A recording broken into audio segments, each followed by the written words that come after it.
प्रिय छात्रों, good evening. आज 2022 का जो क्वेश्चंस पेपर है मैथिली का, आज हम उसका साहित्य का इतिहास का हम डिस्कशन करने जा रहे हैं और इसमें देखने की कोशिश कर रहे हैं कि क्या पूछा गया और कैसा ट्रेंड रहा है।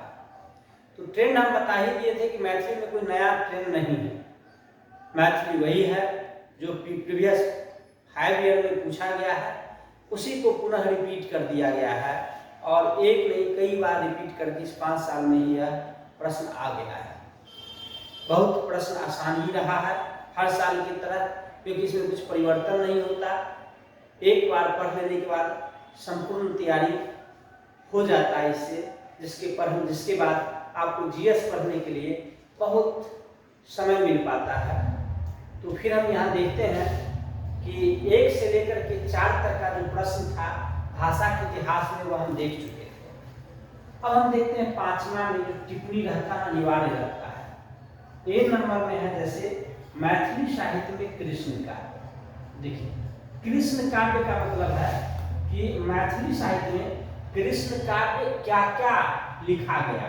जैसे लोक विषय अर्थात लोक साहित्य में कृष्ण काव्य का क्या स्थिति रहा है, क्या क्या उसमें रचना हुई है और साहित्य में क्या रचना हुआ है। पद्य और गद्य में जो है ना, इसमें शिष्ट साहित्य में पद्य और गद्य के रूप में क्या क्या रचना हुआ है। और इस प्रकार से जो है ना हम लिख देते हैं पद्य और पद्य में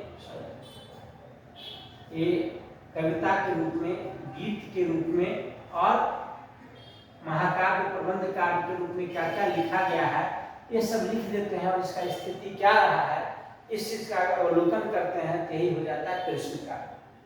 फिर उसी प्रकार से है प्रबंध काव्य, लगभग नियम वाइज क्वेश्चन है। प्रबंध काव्य, प्रबंध काव्य प्र मतलब होता है श्रेष्ठ और काव्य का मतलब होता है लयात्मक बंधन, छंद का बंधन। अगर किसी श्रेष्ठ काव्य मतलब वैसा काव्य जिसमें त्याग, धैर्य, बलिदान, ईश्वरीय स्वरूप का अगर वर्णन हो तो उसे हम प्रबंध काव्य की श्रेणी में रखते हैं। कि यहाँ पर यही देखना है प्रबंध काव्य का विकास मैथिली साहित्य में राम पर, कृष्ण पर, शिव पर, शक्ति पर किस प्रकार का यह काव्य लिखा गया, यही इसमें हमें लिखना होता है। फिर है निबंध विषयगत वैविध्य। इसका मतलब ये हो गया कि निबंध का सब्जेक्ट के आधार पर क्या डिफरेंशिएशन रहा, कैसे निबंध लिखा जाता है।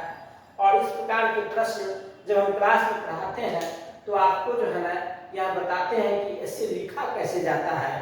तो यह जो है ना आपको ऐसे लिखने में भी मदद करता है कि ऐसे लिखा कैसे जाता है, यहाँ पर यह डेवलप हो पाता है, आपका हम करवा पाते हैं।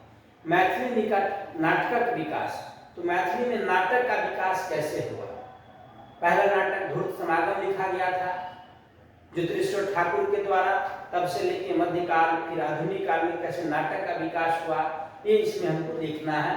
मध्यकाल आधुनिक काल को चर्चा कर देना, लेकिन मूल रूप से आधुनिक काल ही लिखना होगा। फिर है मैथिली संस्मरण साहित्य। तो संस्मरण कहते किसको है, सबसे पहले यही लिखेंगे कि संस्मरण साहित्य कहते किसको है। तो संस्मरण का जैसे है सन मतलब तिथि प्लस स्मरण। अगर किसी बीते हुए दिन को जो आपके जीवन में इम्पोर्टेंट रहा हो, जो एक प्रकार का आपको सीख प्रदान करता हो और आपके माध्यम से समाज को भी यह लाभान्वित कर सकता हो, इसी प्रकार के निबंधात्मक रचना को संस्मरण कहते हैं। ठीक है, ये 5वां अनिवार्य है जिसको सॉल्व करना और एक ही टाइप से है, कोई इसमें पेन देने वाला नहीं है। इसके बाद हम छठा देखते हैं। छठा क्वेश्चन क्या है कि सिद्ध साहित्य के ऐतिहासिक पृष्ठभूमि पर सविस्तार विचार करो। मतलब यहाँ पर सिद्ध साहित्य का हमको देखना है कि सिद्ध साहित्य के ऐतिहासिक पृष्ठभूमि पर है ना, सब क्वेश्चन ये सब रिपीट है, हूबहू रिपीट है, सिद्ध साहित्य है। सिद्ध साहित्य का मतलब हुआ जो हीनयान, वज्रयान, महायान, बौद्ध के 3 शाखा है। इसमें वज्रयानी शाखा के जो उपासक है वो सिद्ध सिद्धाचार्य कहलाते हैं और इनका रचना जो है सिद्ध साहित्य है। बौद्ध ज्ञान वो दोहा, उसी का 3 भाग, उसी का हिस्टोरिकल, 7वीं पाल साम्राज्य से उसका जो स्वरूप देखने को मिला, कैसे उसका विकास हुआ, इसमें इसी चीज को चर्चा हम करेंगे। मैथिली साहित्य काल विभाजन विचार करें, अपन अभिमत अभिव्यक्त करूं। काल विभाजन लिखना है, विभिन्न विद्वानों का इसमें हम मत दे देंगे कि दुर्गानाथ झा सीरीज का क्या मत रहा, उमेश मिश्र का क्या मत रहा, डॉक्टर सुभद्र झा का क्या मत रहा, जयकांत मिश्र का क्या मत रहा, बाल गोविंद जी का क्या मत रहा, दिनेश बाबू का क्या महत्व रहा, धीरेन्द्र बाबू का क्या महत्व रहा। तो इसमें से इतना तो संभव नहीं है, 2-3 का हम लिखने के बाद उसमें अपना मत देंगे कि कहाँ से क्या कैसे माना जाए। तो विद्यापति से पहले आदिकाल, विद्यापति से लेकर के चंदा झा से पहले मध्यकाल और चंदा झा से लेकर के अब तक आधुनिक काल, ये मत फाइनली निष्कर्ष में लिखेंगे, आंसर पूरा हो जाएगा। मैथिली में पत्रिका एवं शोध पत्रिका की स्थिति की समीक्षा करो। मैथिली में पत्रिका का क्या मतलब? पत्रिका मतलब मैगजीन। मैथिली में मैगजीन कौन कौन निकलता है, कहाँ से आती है, क्या उसका दशा है, कैसा रहा, तो संख्यात्मक दृष्टि से कमी नहीं है। हैदराबाद, मुंबई, गुवाहाटी, कलकत्ता, दिल्ली, इन महानगरों से भी मैथिली कई निकलते हैं मैगजीन। फिर शोध मैगजीन भी निकलता है, चित्ती भुक्ति वगैरह सब बहुत सारा मैगजीन है। विश्वविद्यालय स्तर पर भी शोध पत्रिका प्रकाशित होती है। इस सब के बारे में और उसका स्थिति लिखना है कि संख्या की दृष्टि से बहुत ही अच्छा रहा है, लेकिन गुणवत्ता की दृष्टि से भी हमें इसमें अध्ययन करना पड़ेगा।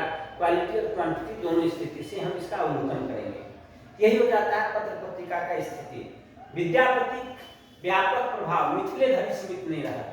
विद्यापति जो है, विद्यापति महाकवि विद्यापति का जो प्रभाव है मिथिला और मिथिला से बाहर। मिथिला में उनका राधा कृष्ण का जो गीत है वो श्रृंगारी गीत के रूप में और शिव और शक्ति का गीत भक्ति गीत के रूप में प्रसारित हुआ।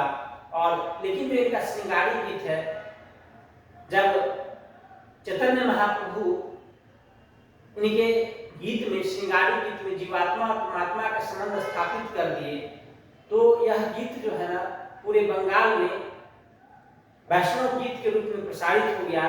फिर नाटक नेपाल में, असम में भी, उड़ीसा में भी इनके गीत का प्रभाव, मीरा, सूरदास सब पर इनका प्रभाव पड़ा, है ना। कुछ अंग्रेजी जैसे ग्रियर्सन भी इनके गीत का अंग्रेजी में अनुवाद किए, संकलित किए। अरविंद घोष, वो भी अरविंदो घोष, वो भी अंग्रेजी में अनुवाद किए। भानुसिंह पदावली के नाम से रविन्द्रनाथ टैगोर भी इनके संग्रह किए, संकलन किए। इस प्रकार से इनका प्रभाव जो है मिथिला से बाहर कितना रहा, यह देखना है। साहित्य के स्तर पर भी, जैसे हिंदी में भाषा वगैरह के स्तर पर भी उसका हम डिस्कशन कर सकते हैं, लिखेंगे। मध्यकालीन मैथिली नाटक उद्भव विकास। मध्यकालीन मैथिली नाटक 3 जगह से हैं। एक मिथिला में कीर्तनिया, नेपाल में नेपाल मल्ल राज्य का नाटक और असम में अंकिया नाटक। तीनों नाटक के उद्भव और उसके विकास की पृष्ठभूमि पर डालेंगे नजर, तो ये आंसर पूरा हो जाएगा। मैथिली लोक साहित्य समृद्धि प्रतिपादित करूं, अर्थात मैथिली का लोक साहित्य कितना समृद्ध है, अर्थात उसके लोक साहित्य में क्या क्या वर्णन है, कितना उत्कृष्ट रचना हुआ है लोक साहित्य का। लोक साहित्य कैसे शिष्ट साहित्य के पैरेलल खड़ा है, कैसे शिष्ट साहित्य सब कार्य सभी लोक साहित्य के कवि वगैरह सब अपने रचना में प्रयोग किए हैं। तो ये सब समृद्धि के बारे में, वेल्थ के बारे में बताना है। अर्थात जिसका लोक साहित्य का वेल्थ मजबूत होता है वो समाज का संस्कृति मजबूत होता है, क्योंकि लोक साहित्य संस्कृति पर ही आधारित होता है। इन सारे बिंदुओं को इसमें हम चर्चा करेंगे। मैथिली उपन्यास विकास पर विस्तार से प्रकाश दिया। अब मैथिली उपन्यास का विकास के विस्तार पर प्रकाश देना है, तो हम शैलेंद्र मोहन झा 5 चरण में विभाजित किए हैं। तो उसमें चौथा चरण जो विस्तार काल है उसमें ज्यादा बल देंगे, इधर के 3 स्थिति पर कम बल देंगे, बाद में संपूर्ण काल की स्थिति पर भी कम बल देंगे। तो इस प्रकार से हम एक उपन्यास रचना, उपन्यास के सब्जेक्ट, ये दोनों दृष्टि से विस्तार का इसमें चर्चा करेंगे। सुधांशु शेखर चौधरी के नाट्य शिल्प विशेषता देखा। देखिए यही मैथिली का खूबी है। फर्स्ट पेपर में भी पूछ दिया यही क्वेश्चन, सेकेंड पेपर में भी सेम क्वेश्चन पूछ दिया, तो केवल एक क्वेश्चन जो तैयार किए हुआ 15-15-30 नंबर का यहाँ पर लाभ है। हर साल ऐसा होता है, एक question first paper second paper में लगभग कॉमन होता है, एक तैयारी डबल जगह फायदा। मैथिली में मुक्तक काव्य विकासक समीक्षा कोटरी, ये भी कोई नया क्वेश्चन नहीं है। जैसे हमने जितना देखा कि जैसे कृष्ण काव्य लिखे, तो जितना भी मुक्त हस्त रचना है, जितना भी गीत कविता सब रचना है, उस सब को यहाँ पर हमको लिख देना था। सिद्धाचार्य से शुरुआत करेंगे, मध्यकाल में जाएंगे, लेकिन सब हल्का चर्चा करेंगे। आधुनिक काल का मूल रूप से चंदा झा से हम इसके विकास का वर्णन करेंगे और नव कवितावाद के विस्तार को दिखाकर इसको हम खत्म कर देंगे। तो यही बस इतना मामूली सा क्वेश्चन है जो मैथिली साहित्य में पूछा जाता है, क्योंकि इसका सिलेबस ही इतना छोटा है, इसका कंसाइज है। इसमें कोई ऐसा क्वेश्चन आपको एग्जाम में कभी भी मिलेगा ही नहीं, ताकि आपको यह बोरियत फील हो कि एग्जाम में हो नहीं पाया, हम समझ नहीं पाए, ऐसा जो है ना कोई नहीं हो पाएगा।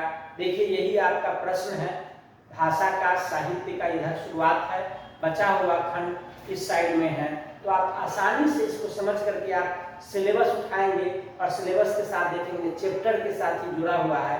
वर्णन करूं, विस्तार से विवेचन करूं, निरूपित करूं, मंतव्य दिया, सामान्य शब्द है उसी के साथ जोड़ करके पूछा जाता है, तो बहुत सारा दिक्कतें नहीं होती है। और पुनः हम बता रहे हैं आज कि मन में यह भ्रांति है कि मैथिली पढ़े नहीं है तो नहीं होगा, इस भ्रांति को दूर कर दीजिए। आप इसी चैनल पर Maithili for IAS by Surendra Rao यह चैनल है मेरा, और इसी चैनल पर 4 वीडियो आपको लिखने के लिए भी सिखाया गया है। उसमें तो क्वालिटी बहुत अच्छा नहीं, क्योंकि संक्षिप्त में डाला गया है, तो आप उसको वीडियो वगैरह से थोड़ा सा मैनेज करना पड़ेगा आपको, लेकिन वह दिख जाएगा, क्या बताना हम चाह रहे हैं वो पता चल जाएगा, लिखने में आपको बहुत हेल्प मिलेगा। तो उसको आप देख करके अपना कॉन्फिडेंस को टटोल सकते हैं और आसानी से हो जाता है। राजस्थान, महाराष्ट्र सभी जगह के बच्चे हमने बताया था पहले भी, फिर बता रहा हूँ, सभी जगह कर रहे हैं, तो आपको डरने की जरूरत नहीं है। और एक बार जरूर आप प्रबोधन IAS के क्लास में आइए और इसको देखिए और इस सहजता का आप लाभ उठाइए।